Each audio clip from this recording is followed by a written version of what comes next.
اهلا بيك في حلقة جديدة من قناة الجهنمي. حلقة النهاردة هنتكلم فيها عن ازاي تقدر تعمل جدول ديناميك كمبتدئ طبعا وليس كمحترف. هعلمك ازاي تعمل جدول بطريقة جميلة ومبسطة، وطبعا انت لو عايز تشوف الحلقات المتقدمة في صناعة الجدول برضو من الصفر بس هيوصلك لدرجة الاحتراف، هي موجودة هتظهر لك في الديسكريبشن فوق، او هتظهر لك فوق يعني في الاي. حلقة النهاردة هشرح لك فيها ايه هو الجدول وازاي تقدر تعمله بحيث ان انت تقدر تنشئ جدول ديناميك بدل الجدول اللي هو موجود في الاكسل في النسخ القديمة. اللي منكم كان بيستخدم اكسل 2003 مثلا هيعرف الفرق ما بين الاكسل او الجدول اللي هو الديناميك والجدول العادي. مش كده وبس، هشرح لك ايه هو البيفوت تيبل بطريقه مبسطه بحيث ان انت تقدر تدخل وتقدر تعمل بيفوت تيبل بطريقه مبسطه كده وجميله. بعد المقدمه دي ندخل بالانترو.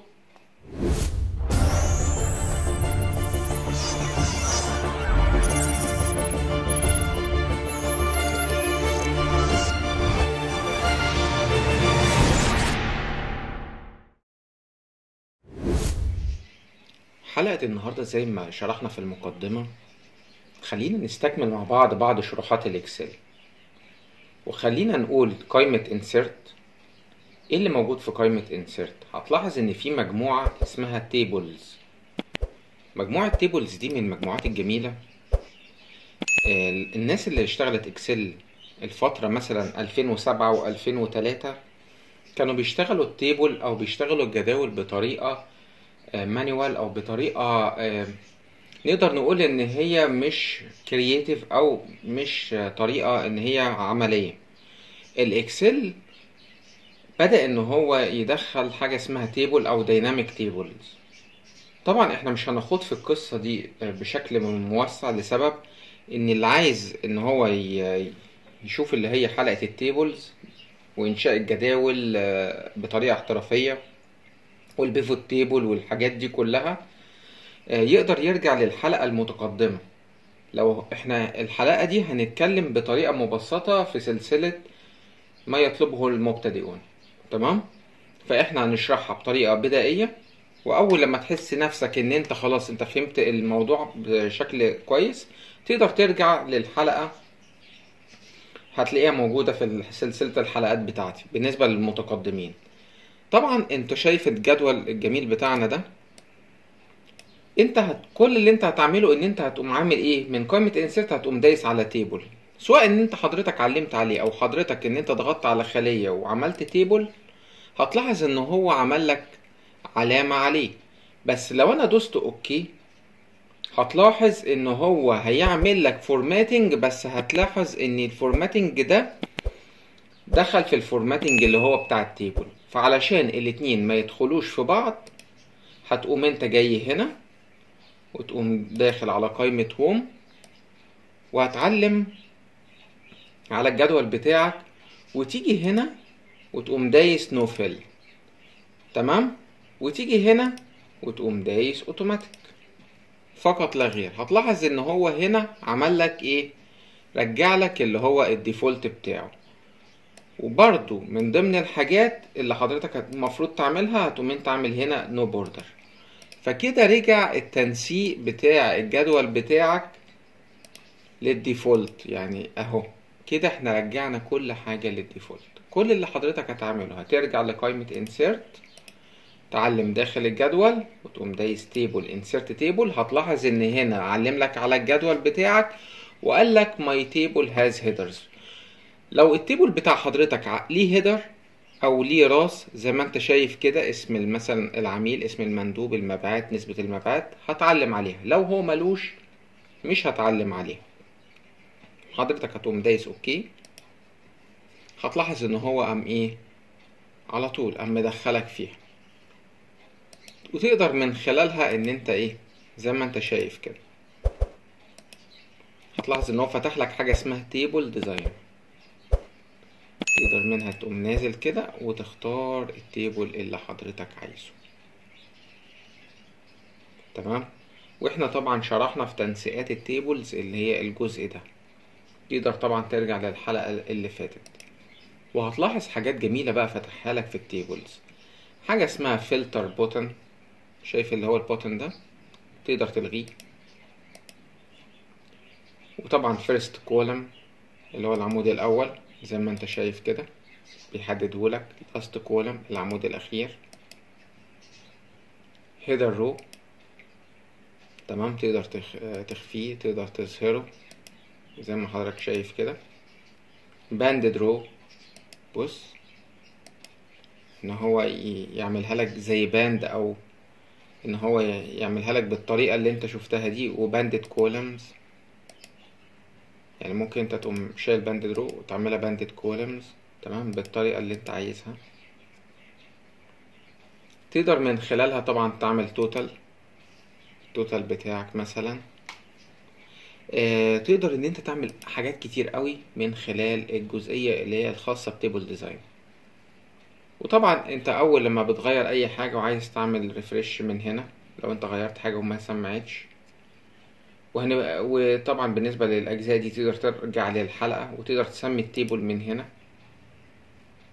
تمام. يعني مثلا انت ممكن تقوم عامله التيبل ده وليكن مبيعات مثلا.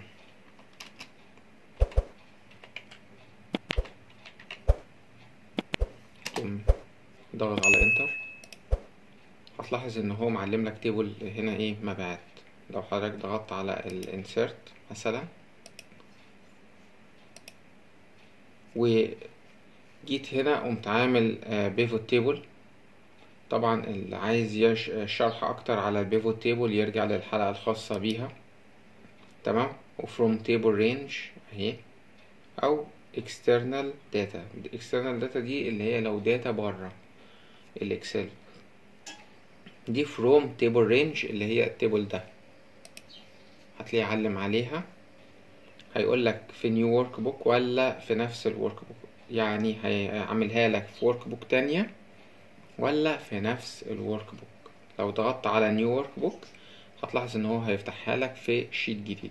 ولو تاخد بالك تيبل رينج مبيعات اللي احنا لسه مسمينه، هتضغط على اوكي، هتلاحظ ان هو فتح لك صفحة جديدة. ممكن ان انت تقوم عامل ايه في البيج لاي اوت، تقوم قالب اللي هي من هنا، قالبها بالطريقة دي. ومثلا تقوم انت جاي على انت عايز تعمل فلتريشن على اسم العميل مثلا في الكولم او في الرو زي ما انت حابب. تقوم انت عامل المبيعات بتاعتك هنا في الفاليو تمام، والنسبة بتاعتها مثلا وليكن في الكولم، وتقدر تقسمها بالطريقة اللي انت عايزها، سواء انت حطيتها هنا. بص كل طريقة بتختلف في الجزئية الخاصة بيها. ممكن تفلتر بهنا تبقى نسبة المبيعات بتاعتك. الحلقة دي اللي هي المتقدمة تمام، تقدر ان انت تشوفها بطريقة. احنا بس بنستعرض بعض الخصائص اللي هي الخاصة بالبيفوت تيبل. طيب لو حضرتك قمت مدلت البيفوت تيبل الجميل ده you want to delete yes، وقمت عامل insert pivot table و existing بقى، ايه اللي هيحصل؟ هتلاحظ ان هو هينزلها لك في نفس الشيت. بص reference not valid او destination reference not valid. اللوكيشن اهو، هتبدأ تنزل مثلا في اللوكيشن ده تمام. هو طبعا عشان خاطر ان هو ممكن يكون هينزله على التيبل، وتدوس اوكي، وتبدأ ان انت ايه تضيف نفس الخصائص بتاعتك. هتبدأ تنزل لو دخلنا شوية كده اسم المندوب برضو نفس الفكر، يعني ما فيهوش اي حاجة جديدة سواء في الكولمز او في الفاليو، او ان حضرتك تحطها في الفلتر وبعد كده مثلا المبيعات هنا تمام زي ما انت حابب. سواء انت حابب، وممكن تقوم انت جاي كده تقوم واخد ده اهو، تقوم عامله مثلا كنترول اكس، وتيجي هنا مثلا تقوم عامله كنترول في، فهيبدأ ان هو ينزلهم لك. وتقدر طبعا توسعه من هنا. يعني دي حركة برضو ان انت ايه تقدر ان انت تشتغل من خلالها. وبكده نكون خلصنا اللي هو الجزء البدائي من أو الجزء الخاص بالمبتدئين في التيبلز، ونكتفي بهذا القدر. وزي ما شفنا في حلقة النهاردة ازاي تقدر تعمل جدول بطريقة مبسطة، يا ريتك تعمل شير للفيديو. روح اعمل بقى شير بقى وخلص بقى. روح اعمل شير بقى لاصحابك كده علشان خاطر ان هم يتعلموا برضو اكسل. ولو انت عايز تسأل في اي حاجة اكتبها لي في التعليقات او اكتبها لي في اي كومنت وانا هرد عليها، ولو هي تطلبت ان انا اعمل حلقة منفصلة بيها هعملها لك، وحتى لو هطلع لايف بحيث ان انا اشرحها لك لايف، مفيش اي مشكلة. سلام.